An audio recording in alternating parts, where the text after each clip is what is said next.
শুনছিলেন অন্যান্য শিরোনামগুলো, এবারে বিস্তারিত। আগামী নির্বাচনে জনগণের সমর্থন নিয়ে জয়লাভ করা সরকারের সঙ্গে কাজ করার অপেক্ষায় আছে ভারত, এমন মন্তব্য করেছেন দেশটির পররাষ্ট্র সচিব বিক্রম মিশ্রি। সোমবার তিনি আরও জানান, শেখ হাসিনাকে ফেরত পাঠাতে আইনি বিষয় পরীক্ষা নিরীক্ষা করে দেখা হচ্ছে। যত দ্রুত সম্ভব বাংলাদেশে নির্বাচন হওয়া প্রয়োজন বলেও মনে করেন ভারতীয় পররাষ্ট্র সচিব। বিস্তারিত জানাচ্ছেন সুফিয়ান ফারাবি। জুলাই গণঅভ্যুত্থানের পর থেকে হাসিনা আমলের মতো বাংলাদেশের সাথে অতটা কূটনৈতিক উষ্ণতা নেই ভারতের। বিশেষ করে অভ্যুত্থান ও তার পরের পরিস্থিতি নিয়ে দেশটির বেশ কিছু গণমাধ্যমের অপপ্রচার আর শেখ হাসিনাকে আশ্রয় দেয়া নিয়ে বাংলাদেশের আপত্তি বেশ জোরালো। সফররত বাংলাদেশেই 23 জন সাংবাদিকের সঙ্গে বৈঠক করেছেন ভারতের পররাষ্ট্র সচিব বিক্রম মিশ্রি, দিয়েছেন জমে থাকা নানা প্রশ্নের উত্তর। আধা ঘন্টার ওই মতবিনিময়ে গুরুত্ব পেয়েছে দুদেশের সম্পর্ক, বাংলাদেশের নির্বাচন, শেখ হাসিনাকে ফিরিয়ে দেয়া ও আগামীতে বাংলাদেশের নির্বাচিত সরকারের সঙ্গে কাজ করার প্রসঙ্গ। সেই সাথে কথা বলেছেন দুদেশের বাণিজ্যিক সম্পর্ক নিয়েও। যত দ্রুত সম্ভব বাংলাদেশে নির্বাচন দেখতে চায় তার দেশ। বাংলাদেশের নির্বাচন নিয়ে দেশটির পররাষ্ট্র মন্ত্রণালয়ের এই মনোভাব তুলে ধরলেন তিনি। বাংলাদেশে আমরা একটি অবাধ, সুষ্ঠু ও অংশগ্রহণমূলক নির্বাচন দেখতে চাই। এটি এই মুহূর্তে ভারতের প্রত্যাশা। যত দ্রুত সম্ভব বাংলাদেশের নির্বাচন প্রয়োজন। নির্বাচিত সরকারের সঙ্গে কাজ করার আগ্রহের কথাও জানান তিনি। নির্বাচনে যারা বিজয়ী হয়ে আসবেন, আমরা তাদের সঙ্গে কাজ করার অপেক্ষায় আছি। বাংলাদেশের মানুষ যাদেরকে নির্বাচনে জয়ী করবেন তাদের সঙ্গে আমরা কাজ করতে আগ্রহী। প্রসঙ্গ উঠে শেখ হাসিনাকে ফিরিয়ে দেওয়ার বিষয়টি নিয়েও বিক্রম মিশ্রি জানান, বিষয়টি নিয়ে বাংলাদেশের সঙ্গে কাজ করবে ভারত। শেখ হাসিনাকে ফিরিয়ে দেওয়ার বিষয়ে বাংলাদেশের পররাষ্ট্র মন্ত্রণালয়ের চিঠির প্রসঙ্গে আমরা বলবো, এখানে কিছু আইনি বিষয় রয়েছে, আমরা সেগুলো পরীক্ষা নিরীক্ষা করছি। আমরা এই বিষয়ে বাংলাদেশের সঙ্গে আগামীতে কাজ করব, তবে এখনই এর চেয়ে বেশি তথ্য দেওয়ার সময় হয়নি। তবে এ বিষয়ে এখনই আরও সুনির্দিষ্ট মন্তব্য করতে রাজি হননি তিনি।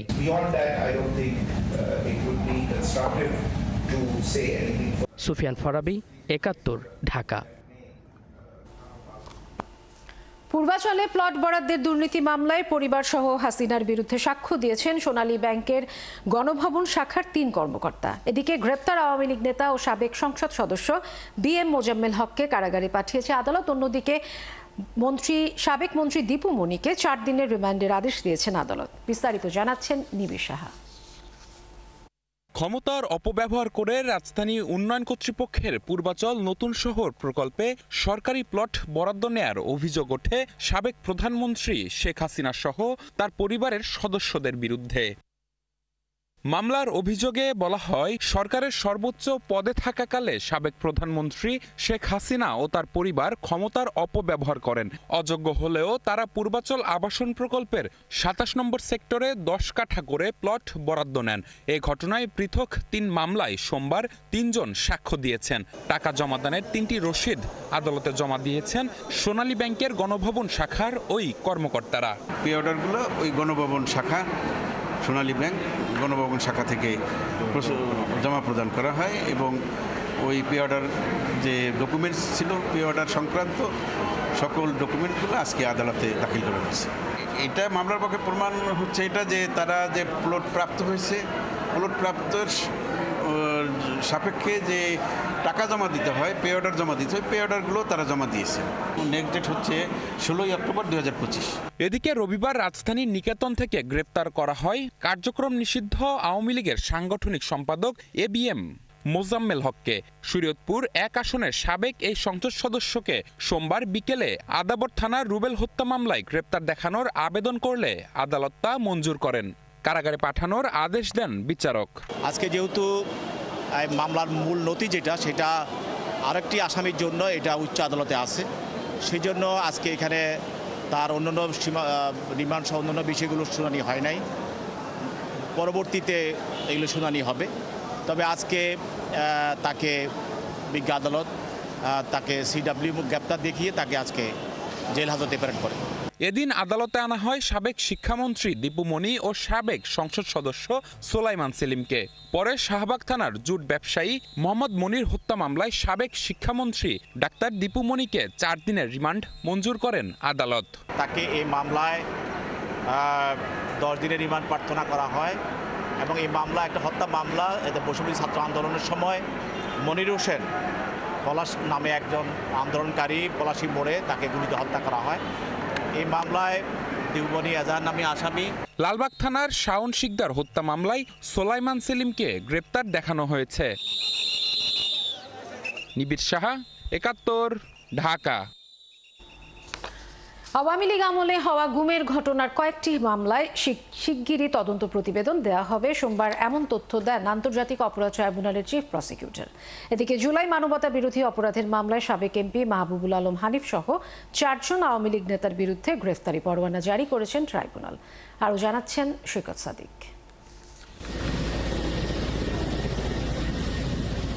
গুমের মাধ্যমে বিরোধী মত ও রাজনৈতিক শক্তিকে দমনের বেশ জোরালো অভিযোগ আছে ছাত্র জনতার অভ্যুত্থানে ক্ষমতাচ্যুত আওয়ামী লীগ সরকারের বিরুদ্ধে। 5 আগস্টের পর এইসব অভিযোগ দাখিল করা হয় আন্তর্জাতিক অপরাধ ট্রাইব্যুনালে। এ নিয়ে কখনো বেশ উত্তাপ ছড়িয়েছে বিভিন্ন মহলে। কোন ধারায় কোথায় বিচার হবে তা নিয়েও বেশ জলঘোলা হয়। এ প্রসঙ্গে আন্তর্জাতিক অপরাধ ট্রাইব্যুনালের চিফ প্রসিকিউটর জানান, ওইসব অভিযোগের তদন্ত প্রতিবেদন শিগগিরই উপস্থাপন করা হবে। গুমের মামলা তো অনেক, সবগুলো শেষ না হলেও প্রধান কয়েকটি মামলার তদন্ত রিপোর্ট এই সপ্তাহে দাখিল হবে। এই ব্যাপারে আপনারা নিশ্চিত থাকুন।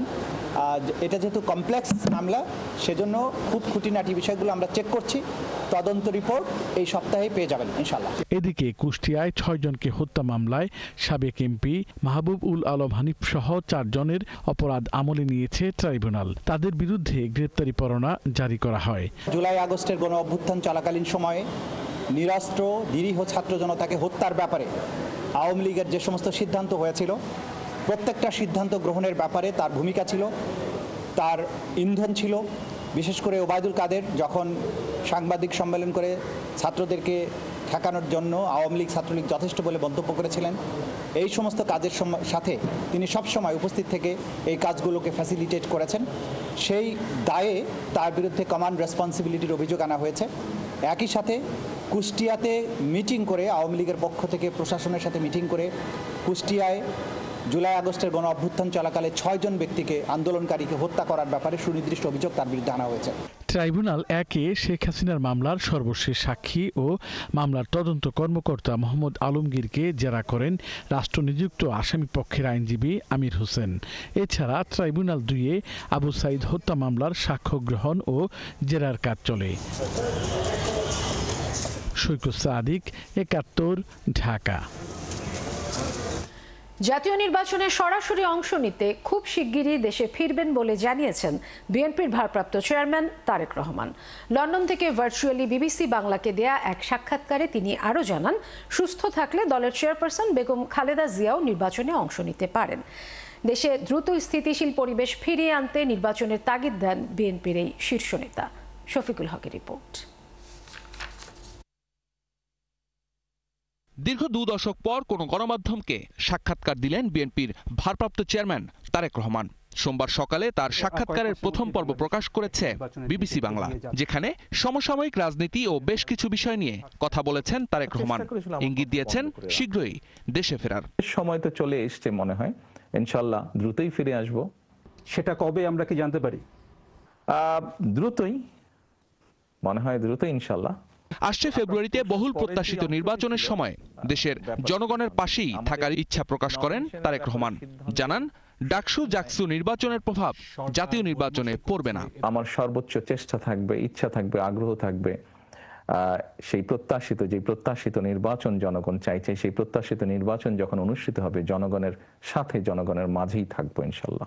জামায়াতে ইসলামী তারা কিছু দলকে নিয়ে বিএনপি বিরোধী একটি জোট করার ইঙ্গিত দিচ্ছে, সেটিকে মানে আপনারা কি উদ্বেগ হিসেবে দেখেন? মানে আপনারা কিভাবে দেখেন সেটা? না, কেন?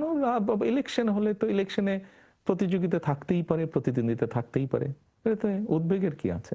যে যত দ্রুত নির্বাচনটি হবে তত দ্রুত দেশের মধ্যে একটি স্থিতিশীলতা আসবে।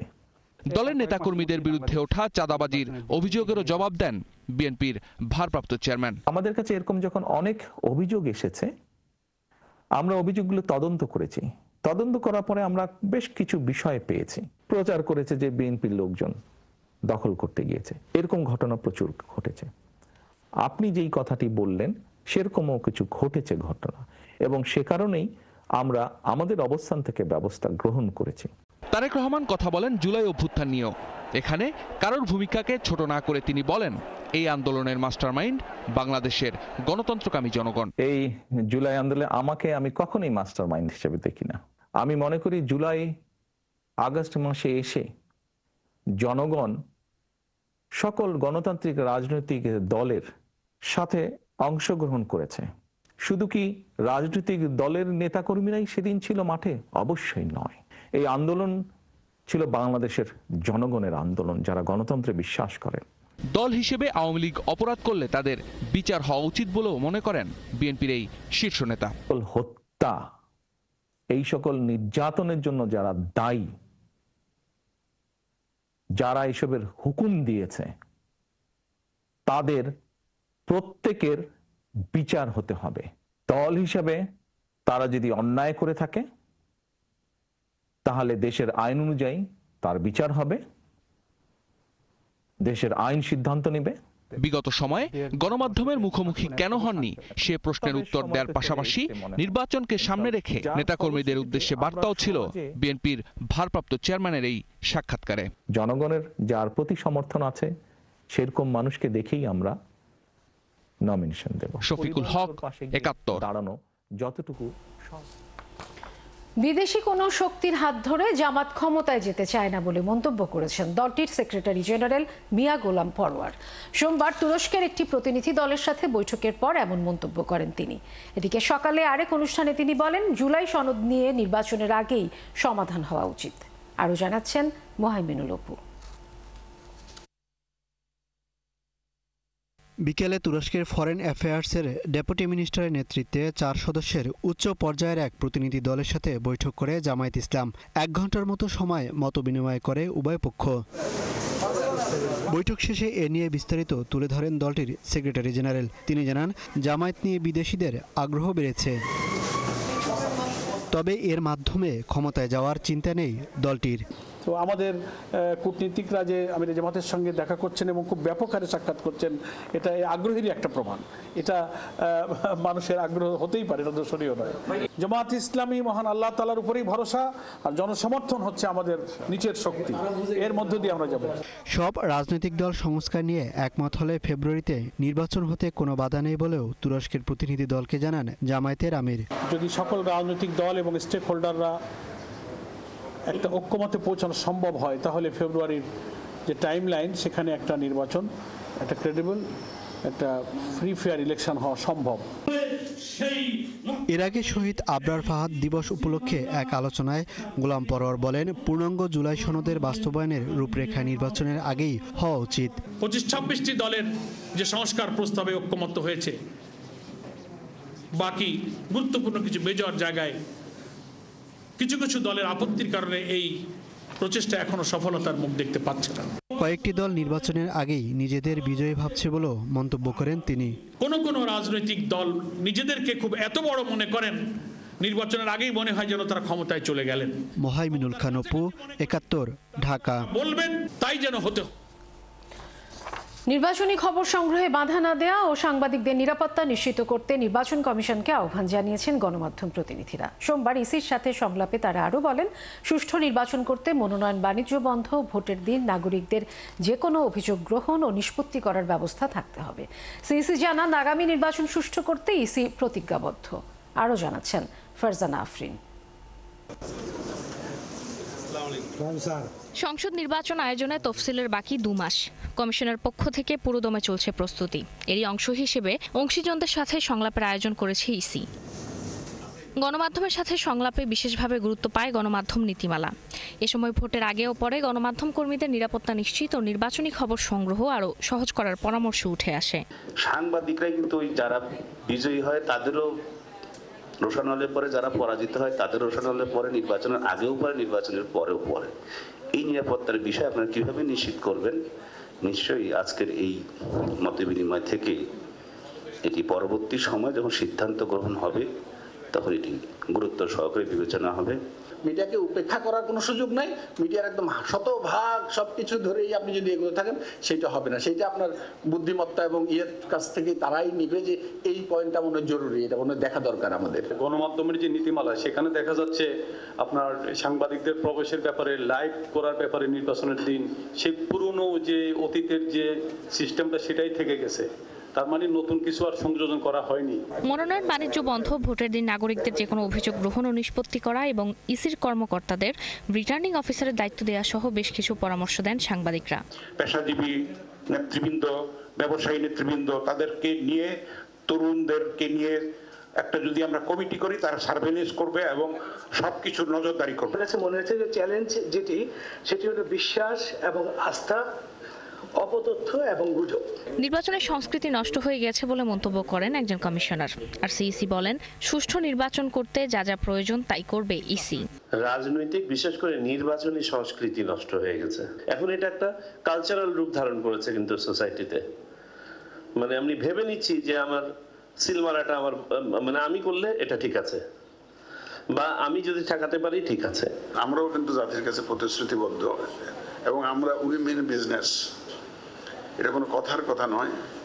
আজকে যে আপনাদের সাথে যে সংলাপ অনুষ্ঠান আপনাদেরকে আমরা যে আমন্ত্রণ জানিয়েছি, এটা শুধুমাত্র আনুষ্ঠানিকতা নয়, কিন্তু আপনাদের মূল্যবান পরামর্শ, মতামত নিয়ে আমরা এগিয়ে যেতে চাই। কমিশনের সংলাপে মঙ্গলবার অংশ নেবে নির্বাচন বিশেষজ্ঞ ও নারী প্রতিনিধি। যাতে ইলেকশনটা হয় আমরা সবাই মিলে। ফারজানা আক্তার, ৭১, ঢাকা। জাতীয় নির্বাচনের আগে গণভোট চাওয়া আর পিআর পদ্ধতির ভোটের দাবি আগামী দিনের রাজনীতির জন্য বড় চ্যালেঞ্জ। সোমবার এক আলোচনায় এমন মন্তব্য করেন বিএনপি নেতা সালাউদ্দিন আহমদ। নির্বাহী আদেশের মাধ্যমে দল নিষিদ্ধ করা ভবিষ্যতের জন্য ভয়ঙ্কর বলেও মনে করেন তিনি। আর অন্য রাজনীতিকরা বলেন, নিম্নকক্ষে পিআরের দাবি করা সঠিক নয়। আরও জানাচ্ছেন মাহিলা ইসলাম। নির্বাচন গ্রহণযোগ্য করার চ্যালেঞ্জ ও সম্ভাবনা শীর্ষক নাগরিক যুব ঐক্যের এই আলোচনা। এখানে নির্বাচন ও জুলাই অভ্যুত্থান নিয়ে মত দেন বিভিন্ন দলের নেতারা। ব্যবস্থাপনাকে ঠিক করতে সম্প্রতি ৭১কে দেয়া এনসিপির আহ্বায়কের সাক্ষাৎকারের প্রসঙ্গ টেনে বক্তারা বলেন, জুলাইয়ের সাথে প্রতারণার অভিযোগ আনা উপদেষ্টাদের নাম প্রকাশ করা উচিত। এই চক্রান্তকারীদের নাম যদি আপনি প্রকাশ না করেন, তাহলে এই গণঅভ্যুত্থান যদি ব্যর্থ হয়ে যায় তার দায় আপনাকে নিতে হবে। নাহিদ বলছেন, উপদেষ্টারা অনেকে আখের গুছিয়ে ফেলেছেন। উপদেষ্টারা এখন আর কোনো কিছু দায় দায়িত্ব তারা গ্রহণ করছেন না। সে উপদেষ্টারা কারা? নাহিদ কি পরিষ্কার করে বলবেন? অন্যদিকে সুষ্ঠু নির্বাচন হওয়া নিয়ে সংশয় প্রকাশ করেন নাগরিক ঐক্যের সভাপতি। যদি কেউ এরকম মনে করেন যে না, পুলিশ একদম সব দিক থেকে ঠিকঠাক হবে, সব দিক থেকে সুন্দর ভোট হবে, ওই রকম করে এক্সপেকটেশনের কোনো বিষয় নাই। আর নির্বাচনের আগে বিভিন্ন দাবি তুলছে কয়েকটি দল। এগুলো সুষ্ঠু নির্বাচনের জন্য চ্যালেঞ্জ বলে মনে করেন বিএনপির স্থায়ী কমিটির এই সদস্য। এখনো আবার সেই আগের জায়গায়, আগে গণভোট হতে হবে, কনস্টিটিউশন অর্ডার করতে হবে, এগুলো আমাদের মনে হয় পরিহার করা উচিত। যারা পিআর করে জনগণকে বা বাংলাদেশকে একটা অস্থিতিশীল সরকার ব্যবস্থার দিকে নিয়ে যেতে চাই, সেগুলি হচ্ছে চ্যালেঞ্জ।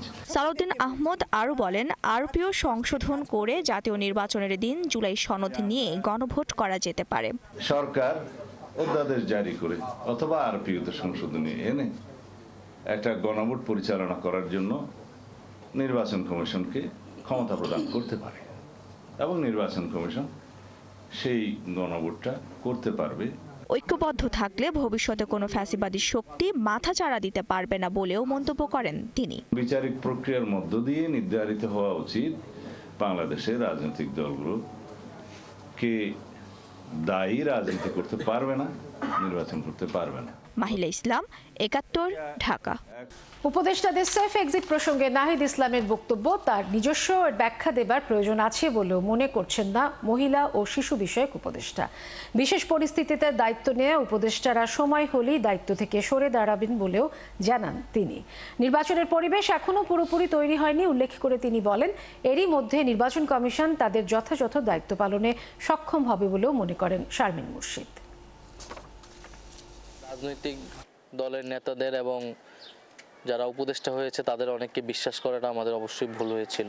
উপদেষ্টাদের বিভিন্ন রাজনৈতিক দলের সাথে লিয়াজু করা, সেই সাথে সেফ এক্সিট প্রসঙ্গে ৭১-এর সাথে কথা বলেছেন এনসিপির আহ্বায়ক নাহিদ ইসলাম। সাক্ষাৎকারে নাহিদ ইসলাম উপদেষ্টা পরিষদের কারো কারো বিরুদ্ধে সরাসরি প্রতারণার অভিযোগ এনেছেন। অনেক উপদেষ্টা তাদের নিজেদের আখের গুছিয়েছে অথবা গণ অভ্যুত্থানের সাথে বিট্রে করেছে। আমরা যখন সময় আসবে এদের নামও আমরা উন্মুক্ত করব। এ বিষয়ে মহিলা ও শিশু বিষয়ক উপদেষ্টার কাছে প্রতিক্রিয়া জানতে চাইলে ৭১-কে তিনি বলেন, একটি বিশেষ পরিস্থিতিতে এই সরকার দায়িত্ব নিয়েছে। উপদেষ্টাদের সেফ এক্সিট বা নিরাপদ প্রস্থানের দরকার নেই যুক্ত করেন। একজন রাজনীতিবিদ তার মতামত প্রকাশ তো সে করতেই পারে, হ্যাঁ, এবং সেটার উপরে আমার কোনো মন্তব্য নেই। কথাটা হলো যে সে মনে করছে হয়তো একটা এক্সিটের সংকট আছে বলে এটা বলছে, কিন্তু আমি মনে করছি না যে আমাদের কোনো এক্সিটের সংকট আছে। বুঝতে পারছো, আমরা একটা ভীষণ স্পেশাল একটা সিচুয়েশনে আমরা দায়িত্ব নিয়েছি। আমরা দায়িত্ব শেষ হয়ে গেলে চলে যাব, নির্বাচন হবে, আমরা চলে যাব। এখানে আমি আর কোনো সংকট দেখতে পাই না। 14 মাসে নিজের মন্ত্রণালয়ের কাজের অগ্রগতি নিয়ে কতটা সন্তুষ্ট কিংবা নির্বাচনের পরিবেশ কতটা তৈরি হলো জানতে চাওয়া হয় তার কাছে। আমি একজন গবেষক হিসেবে বলবো যে আমরা এখনো পরিবেশটা আমরা এখনো তৈরি করিনি, মানে না সরি আমি এইভাবে কথাটা বলবো যে পরিবেশটা এখনো তৈরি হয়নি। আমি বলবো যে না এই কাজগুলো সম্পূর্ণ হওয়া দরকার। চেষ্টা করলে কেন হবে না? এর আগেও তো আমরা করেছি, অনেক অল্প সময়ের ভেতরে করেছি, এবারও পারবো। বলেন, নির্বাচন কমিশন দক্ষ, আগামী 5 মাসে নির্বাচনের পরিবেশ তৈরি হবে। আমি আশা করছি যে নির্বাচন কমিশন যোগ্যতার সাথে সেই পরিবেশ তৈরি করবে। শারমিন মীরা, ৭১, ঢাকা। পূজনীয় ভিক্ষু সংঘকে পিণ্ডদান ও প্রার্থনায় শেষ হলো প্রবারণা পূর্ণিমার আনুষ্ঠানিকতা। রাজধানীর সবুজবাগ ধর্মরাজিক বৌদ্ধ বিহারে সেই প্রার্থনায় মিশেছিল জগতের কল্যাণ। সন্ধ্যায় ফানুস উৎসব। আরও জানাচ্ছেন পার্থ সঞ্জয়। বোধিবৃক্ষ তলে এই প্রদীপ প্রজ্বলনে মিশে আছে ভক্তের প্রার্থনা। এই পূর্ণিমায় এমন আচারের মধ্য দিয়েই বৌদ্ধ ভিক্ষু ও গৃহীদের পাপ মোচন হয় বলে বিশ্বাস বৌদ্ধ সম্প্রদায়ের। বুদ্ধকে বন্দনা করলাম, মোমবাতি দিলাম, একটা ধর্মীয় কাজ করলাম আর কি। সকালে একটু ধর্মীয় কাজ করি, আমরা বিকালে ফানুস উড়াই। সবার মঙ্গলের জন্য কামনা করতেছি, সবার যেন ভালো হয়। উনি বলেছেন যে আকাশে আমি যদি বুদ্ধত্ব জ্ঞান যদি লাভ করতে পারি, আমার চুলগুলো আকাশে উড়ে যাবে। আমি যদি বুদ্ধত্ব জ্ঞান যদি না লাভ করতে পারি, আমার চুলগুলো আকাশে উড়বে না। ওনার চুলগুলো হচ্ছে যে দেবতারা নিয়ে গেছে। প্রবণতা হচ্ছে খারাপ কাজকে বারণ করা এবং ভালো কাজকে বরণ করা। মহামতি গৌতম বুদ্ধ নির্বাণ লাভের পর আষাঢ়ী পূর্ণিমা থেকে আশ্বিনী পূর্ণিমা তিথি পর্যন্ত 3 মাস প্রবণতা ব্রত পালন করেন। সেই থেকে বৌদ্ধ ধর্মাবলম্বীরা বসবাস শেষে এই পূর্ণিমা উদযাপন করেন। সকালে পূজনীয় ভিক্ষু সংঘকে পিণ্ডদান শেষে হয় প্রার্থনা। জরা ব্যাধি মৃত্যু এইগুলো দেখে আমাদের গৌতম বুদ্ধ গৃহত্যাগ করেছিলেন এবং সন্ন্যাসী জীবন লাভ করেছিলেন এবং বুদ্ধত্ব লাভ করেছিলেন। প্রবণতা পূর্ণিমার পরদিন থেকেই বিভিন্ন বিহারে পালিত হয় কঠির চিবরদান উৎসব। ফানুস উত্তোলন আমাদের বৌদ্ধদের অন্যতম একটা উৎসব। আমরা অকুশলকে আমরা ত্যাগ করে কুশল কর্মে আমরা ধাবিত হব। বৌদ্ধদের নীতি নির্ধারণে আমরা যেই মহাগৌতম বুদ্ধের যে বাণী, আমরা সেই বাণী আমরা শ্রবণ করব। সন্ধ্যায় আকাশ আলোকিত হবে ফানুসের মঙ্গলালোকে। পার্থ সঞ্জয়, ৭১। চিকিৎসা বিজ্ঞানে এবছর যৌথভাবে নোবেল পেয়েছেন যুক্তরাষ্ট্রের বিজ্ঞানী ম্যারি ব্রাঙ্কো ও ফ্রেড রামসডেল এবং জাপানের সিমন সাগাগুচি। দেহের রোগ প্রতিরোধ ব্যবস্থা কেমন করে নিজের অঙ্গ প্রত্যঙ্গের ক্ষতি না করে জীবাণু থেকে সুরক্ষা দেয় সেই কৌশল উদ্ঘাটনের স্বীকৃতিতে 3 গবেষক পেলেন চিকিৎসায় নোবেল। সুইডেনের ক্যারোলিনস্কা ইনস্টিটিউট সোমবার তাদের নাম ঘোষণা করেন। নোবেল পুরস্কারের অর্থমূল্য বাবদ 1,10,00,000 সুইডিশ ক্রোনার ভাগ করে নেবেন তারা। চিকিৎসা শাস্ত্রের পুরস্কার ঘোষণার মধ্য দিয়ে এবারের নোবেল পর্ব শুরু হলো। মঙ্গলবার পদার্থবিদ্যা, বুধবার রসায়ন, বৃহস্পতিবার সাহিত্য এবং শুক্রবার শান্তিতে পুরস্কার বিজয়ীদের নাম ঘোষণা করা হবে। সবশেষ 13ই অক্টোবর অর্থনীতি ক্যাটাগরিতে বিজয়ীর নাম ঘোষণা করবে নোবেল কমিটি।